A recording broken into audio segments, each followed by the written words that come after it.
Nous aspirons aussi, si on nous appelle, pourquoi pas, aider Mboka. J'ai rompu cette politique de crier à 8000 km, il faut venir s'imprégner de la situation. Je me suis imprégné de la situation. Les espoirs sont permis. Si on me fait appel, pourquoi ne pas contribuer, parce qu'on a vivre 30 ans plus. Et pays, Ezana et Tamoko, vraiment, j'ai parcouru Kinshasa, Bandal, j'ai parcouru Ngiringiri, j'ai parcouru Njili, j'ai parcouru partout. Le pays a besoin de ses enfants, puis surtout au Congo. Moi, je suis un diplômé congolais, je n'ai jamais fait les études au Napoto. En Europe, j'ai fait une spécialisation à 3 ans en gériatrie, mais la plupart des choses, je l'ai fait au Congo. Bino Bofinga a trop. Ozomona teloko le sopio oyembango yo lukanini otiki poto yo lukamusala na Kinshasa yo kombata makasi to yo sala penani ngalika de question wana répondre. Non, il y a quoi bango te. Moi en Europe je suis mieux payé, je travaille depuis Nganaza na Europe, je n'ai jamais été chômeur, hein, pour ceux qui me connaissent, hein. Et amour et mboka l'équipe so makasi. Maintenant qu'il y a opportunité, je venais de vous dire que Nganaza sous opposant Tito Longwe na étape, il y a observation, to compte na terrain en football qu'on nous juge aussi. Ah, yona libanda ozaoloba ngaïso qui na côté na obeta coup de tête wana bien au côté. Maintenant je voulais aussi ngamona meka que non, na côté ça peut bien. Voilà, merci beaucoup Ochabi, mais jusque là yo yé en tant que combattant makasi, mais jusque là ba combattant mususu bazo finga kaka gouvernement en place tilelo rolo bani par rapport na ba bon ngai na condamnera ba injure. Peut-être yo moni gâteau na we komi pembeni baboke chu bazawa na bato belé bazawa na yo lobi uzaki uza président ya ba combattant pendant temps belé. Est-ce que bokani pe na bango pe baza batu bango pe babima mabe quelque part koto mususu babundi pe makasi pour le régime mususu wane koya po mususu asike kota. Mais est-ce que boyokana ina bango va oya to yo welelika yo moko pour lesquels ngana yeli. Je suis venu implanter mon parti dans toute la République démocratique du Congo. Au moment où je vous parle, il y a des délégations que j'ai envoyées que les partis ont envoyées par moi dans les bas Congo. Et si j'ai des moyens, je peux même postuler dans l'élection communale. Awa. Mutunyo surtout au azama yele akoma na mboka na ye atonga mboka na ye totika ba pratique yakala. Les choses doivent changer. Notre façon de parler doit changer, notre façon de marcher doit changer, notre façon de concevoir doit changer. Donc on n'en a pas besoin, ça n'apporte rien. En tout cas, appeler Baninga va se mettre en position d'une opposition constructive et non une opposition d'injure. Si vous avez surtout pour être Tosunga papa Félix Chilombo, il en a besoin.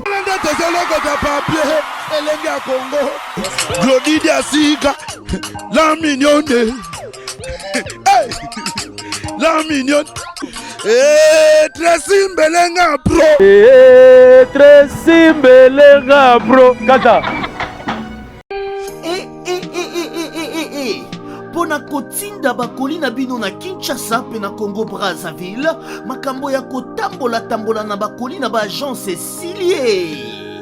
Agence Coliko, fret aérienne et maritime. Spécialité na bango, bakoya kozwa biloko esika nyonso ezwili yo na monde entier. Il suffit ozala na adresse. Ozala na France, to na mboka nyonso ya Europe, ozala na Canada, les États-Unis, en Amérique du Sud, aux en Russie, Asie. Il suffit aux en adresse, bakoya ko tombo la colline yo bango moko. Ata ezali ya muki et moins d'un kilo, bakoya ko tombo la. Bon na ba e banson bazali na Union Européenne, fret aérien ezali na 9,50 € le kilo. Soki pe olini maritime, benga bango na ba numéro ekomami na écran. soki olingi yomona bango bazwami na 18 place de Nanféance 93 420 Villepinte. Contactez Colicot au plus 33 7 600 54 880. Agence Colicot, le sérieux dans les affaires. Hé Zambé Tolobate Filokoboe Tolobate Hé Zambé Yo Otani Ozolula ya bato ya yo mpe koki kokoma bongo na pomade awa toza nde mwasi na ngai mpe okuma olingi osomba pomade naturelle awa toza en ligne www.awatozaakrem.com www.awatozaboutique.com soit appelé au numéro 00 33 75 11 10 975. Bonne adresse ya kosomba pomade Awatoza 70 rue Marcadet 18e arrondissement métro Marcadet ligne 4. Pomade Awatoza esalami na bana mboka ba congolais na banzete ya mboka Congo. Bokeba na pirate mpona kovingisa bamole mipende na petolo. somba gamme ya pomade Awatoza mase yango na baparti oyo olingi evimba nsima ya 3 mois on fait résultat. Salut. La pommade Awatoza mase yango epakomi nango kibokoni na pommade Awatoza. Mesdames et messieurs, merci. C'est votre émission PC La Plus Plus, toujours présentée par Mathieu Boncher, votre humble serviteur. Toujours na Elenga Congo, Mathieu Boncher avec Nicolas Mokonzi, toujours à votre disposition pour les informations. Donc, tout. Donc, je suis là pour travailler et merci à Tracy Mbelenga Pro. Merci aussi à Glody Diasuka et merci à tout le monde au Bapesa confiance na Elenga Congo. Là, je suis avec un combattant, donc Oyakenda Sango, combattant politique. Donc, plusieurs années, donc Azaraliban Mboka, 30 ans déjà, les Loisongi Congo, a finga pe batwe belé, ba kana pe batwe belé, mais Azana Mboka na biso, loko les Elenga Congo, tout ça ba premier Yaro Yambaye, lelo na kin, Toto nae, aero lugani na kin, Mboka o bango ba finga ki, babai ba koyate, aero lukanini, iloro nini sali ayambangu mbango, aero luga boulot. Et puis ayena nani parce que aye moko baninga batikali est-ce que phénomène combattant est sili to ezakaka ndenge bisoto yebelaki beaucoup découvrir yebino moko à se représenter. Donc je suis avec lui, donc bonjour et monsieur Serge. Bonjour papa journaliste ngai na sepeli koyambama na émission oyo organisée par Yomoko na cadre ya Elenga Congo et puis naza vraiment flatté na onero bo pesinga ko lukangai esika nazali po boya ko se ressourcer. Je suis Serge Koussanika, n'a besoin de me présenter. Naza Mobundele à Congo depuis la dictature à Mobutu. Nabunda Nango, la dictature ya papa Kabila le père, Nabunda Nango et à Joseph Kabila Nabunda Nango. Et voilà, toye ko soutenir papa Fachi. Biso toza créateur ya mouvement debout congolais, to créer mouvement wana Tango Basali putsch électoral à papa Félix, non papa Étienne Tshisekedi et tout s'organiser et voilà tout ça qu'on poursuivre même là et puis tout ça dans le cadre à IDPS et alliés, c'est dans ce sens là que na Kokoya na Mabele Nangai on a tika il y a plus de 30 ans et vraiment na sepeli ko za na Mabele Nangai.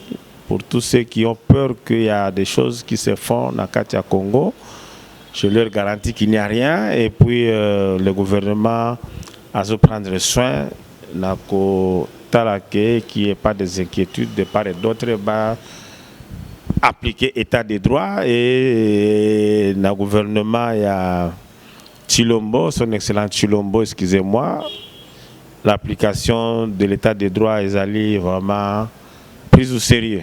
Voilà, merci beaucoup. Mais biso toyeba kiyo mingi combattant et tokoya mboka te 101 biso moto yebi ote lobamaki mais oye mbangu na mboka pourquoi oye ko sala nini parce que lobaki oya mboka te obunda bitumba trop risque ba vie na yo makambe belé présence na yo na kin eza pona nini. Non, mboka eza mboka na ngai na rejeta toute forme de dictature. Il y a eu des dictatures féroces na mboka oyo et biso ba tous allergique na dictature, donc on ne pouvait plus tolérer. Ngana allergique, extrêmement allergique. Tout ce qui est d'origine na ba venin na ba nini surtout la dictature et par ngai ça ne passe pas.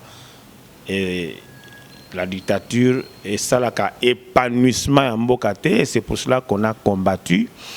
Nganaza presque organisateur, co-organisateur, il y a une marche, il y a protestation aux Salama et au niveau de l'Allemagne où j'habite et au niveau de Bruxelles et au niveau de Paris. Personne ne peut me contredire.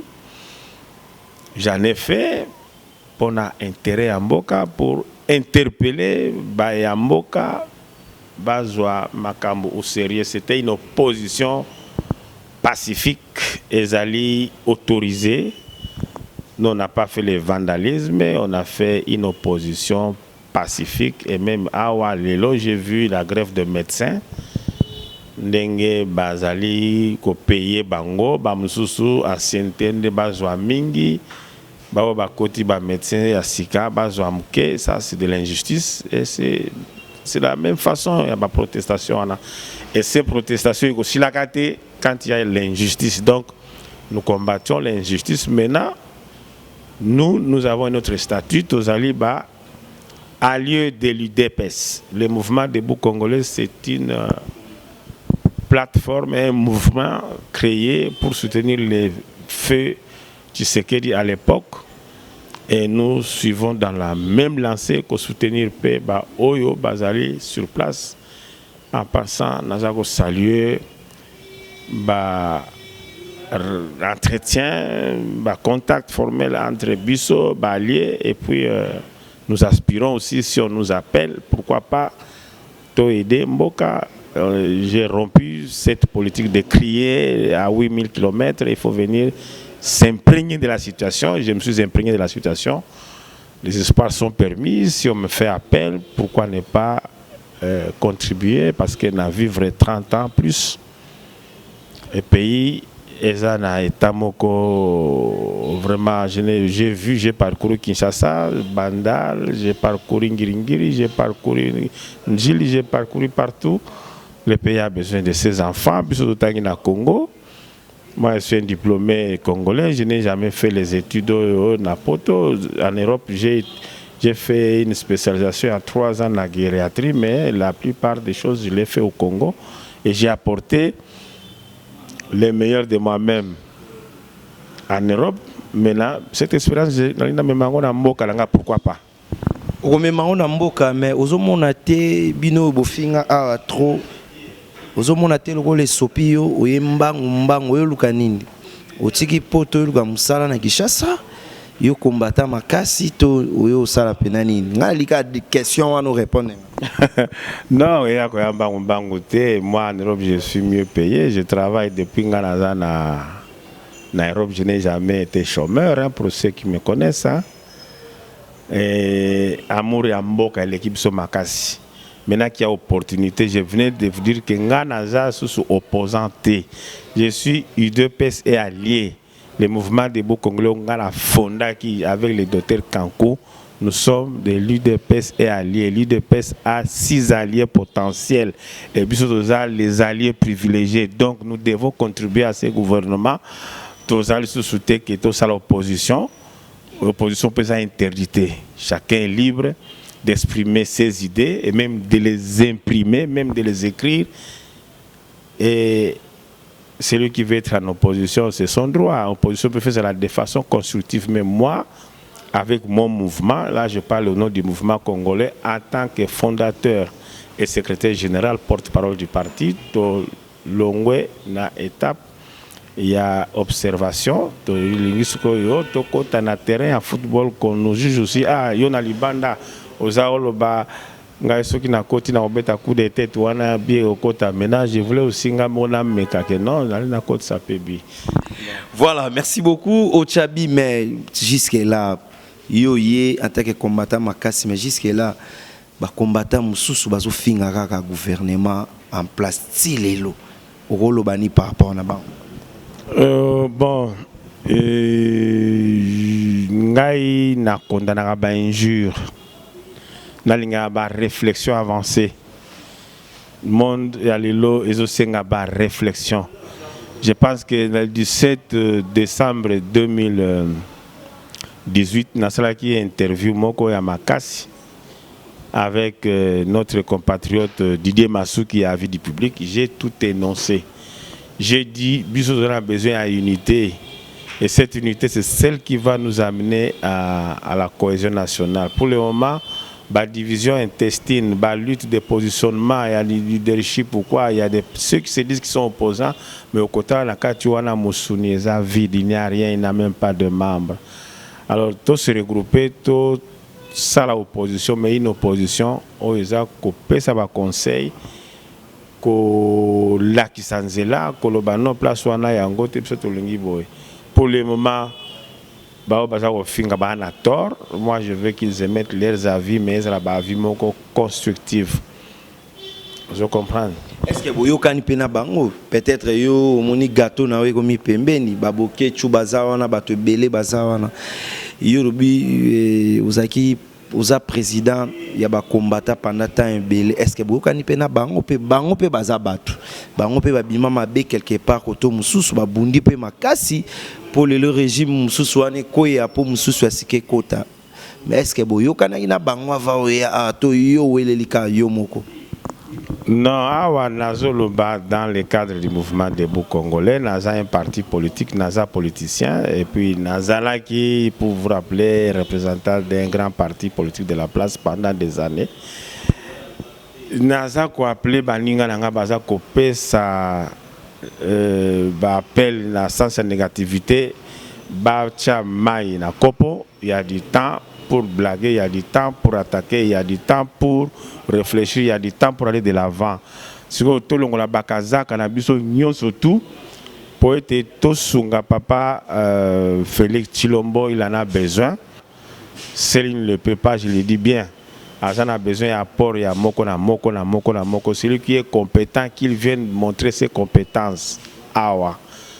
Mutunyon surtout au hasard mayele akoma na mboka na ye atonga mboka na ye totika ba pratique ya kala, les choses doivent changer, notre façon de parler doit changer, notre façon de marcher doit changer, notre façon de concevoir doit changer. Donc babizailwana ya ko finga on n'en a pas besoin, ça n'apporte rien. En tout cas ngai naza ko appeler baninga ba se mettre en position d'une opposition constructive et non une opposition d'injure. Les amis, regardez bien cet endroit. C'est le salon LTC, le meilleur de Bandal. À Bandol, c'est Paris. Il est situé sur l'avenue Kassavoubou, juste à l'entrée du bloc commercial. Oui les amis, au salon LTC, la main qui façonne les têtes des gens est une main experte. On s'y fait coiffer à tous les styles, l'afro comme l'européen.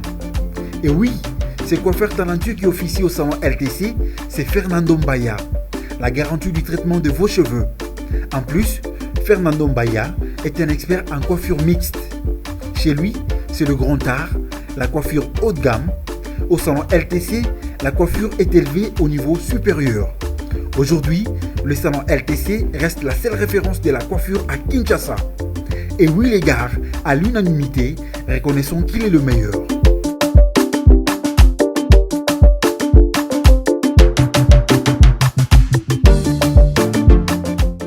Wana, je ne me verrai pas dans les chantiers des injures, non. Non. Wana ezali Vamoko, Yako Beba, Vamoko, Ezako Salabiso Soni, nous n'allons pas éduquer nos enfants en nous positionnant comme grands injurieurs. Non. Non. Voilà, merci beaucoup. Non, mais pour aussi ça, parce que tu as eu une réunion. Et Félix Tshisekedi, notre président, le gouvernement en place, bayambi bino ba combattant ou bobunda tan ebele pona bango libanda boni bayambi bino neni akele ki malam. Non, le pays est à la disposition de tout le monde. Le Congo appartient aux Congolais. C'est le moment de venir s'investir pour tout Tongamboka. Baza ouvert. Ils ont des idées constructives. Ngai naza ko appeler bandeko na ngai, ba baza la possibilité à Ozonga, vous serez bien reçus. D'ailleurs, diaspora basi basali lingomba munene DDC. Et il y a des dossiers qui se font là-bas, ceux qui ont des projets mais venez tout construire. Ngai Awa, mon parti, le mouvement debout congolais, c'est parmi les motifs pour lesquels je suis venu implanter mon parti dans toute la République démocratique du Congo. Au moment où je vous parle, il y a des délégations que j'ai envoyées que le parti a envoyées par moi dans les bas Congo. Je salue papa Jean-Marie Kabamba qui conduit la délégation. Ils ont été à Songololo, ils ont été à Kimpese, ils seront à Matadi. Au moment où je parle, je salue maman Karine qui est déjà dans les Bandundu. Elle est déjà dans les mangas. Ils ont amené tout le matériel de travaux. Donc nous sommes venus pour implanter les partis. Moi, j'ai fait les tours de Kinshasa pour sensibiliser. Demain, nous serons ici, au rond-point Safricas. Nous sommes dans une salle là où nous allons tenir une réunion de grande envergure où vous verrez les images. Nous avons invité Bino Boya Botala. Vous verrez comment j'ai ratissé. Grâce à un grand mobilisateur de masse, j'ai ratissé. Boya Gomona, comment j'ai ratissé. C'est ça qu'on a besoin. Moi, mon problème, c'est d'implanter parti Nangaï, na Katia Congo pour que dans l'élection prochaine, je me présenter avec beaucoup de mes compatriotes. Et si j'ai des moyens, je peux même me postuler dans l'élection communale. J'ai même des stratégies, peut-être que je peux postuler dans l'élection communale dans la liste à UDPS, comme nous sommes des alliés. Tout ça, ce sont des pistes de réflexion que vous proposez dans Bango. Donc, awa, il y a qu'à voter pour Bandima. Nous sommes un parti démocratique qui a le pouvoir dans ma cité. Et tout se prépare, donc le terrain vide. Pour moi, le terrain vide. J'ai chanté les histoires, le terrain vide. Donc, voter un jour. Je ne vais plus rester là-bas en Europe. Merci. Merci beaucoup. Merci. En tout cas, l'obito Kutana, boya kozwa ambiance dans la salle et puis vous allez envoyer dans les médias pour bailler baquet. Je suis venu travailler et non faire des plaisanteries. Plaisanteries dans la salle à Rangote. Pour ceux qui me connaissent, dans la salle à plaisanterie, c'est la politique. Merci. Nous Gili Odia, Wakabase, Wakabase, ma chérie Nabiso, Wakabase, Bayaya Swag, Wakabase, Wakabase. Hello, ouais, ça y est la grande famille, c'est bien moi toujours la famille Legacy. Nous sommes venus sur la colonisation du Bani. Nous avons fait un artiste. Les amis, nous avons fait la colonisation du Bani. Nous avons fait la Wani. Tous à la Wana. Utunganga, la pena tongayo. C'est que totongana alebisu. Baï banzele ba Jona Lobby au Wakabase. Il est important la colonisation. Ouais. Wakabase. Wakabase. Wakabase. Lido VIP. Wakabase. Vanessa Maloba. Pesaka fechao. E fechao. Ningisa fechao. E fechao. Ale Simbaka fechao. E fechao. Vamos dançar na traje. Dançar na traje. Dançar na traje. Vamos dançar no rabo. Dançar no rabo. Dançar no rabo. Berton Tibala. Atomanga. Na pena tonga. Seketo tonga na ale bisu. Bye. Congo, Glody Diasiga, la mignonne. Hey, la mignonne. Tracy Mbelenga bro. Tracy Mbelenga bro. Kata.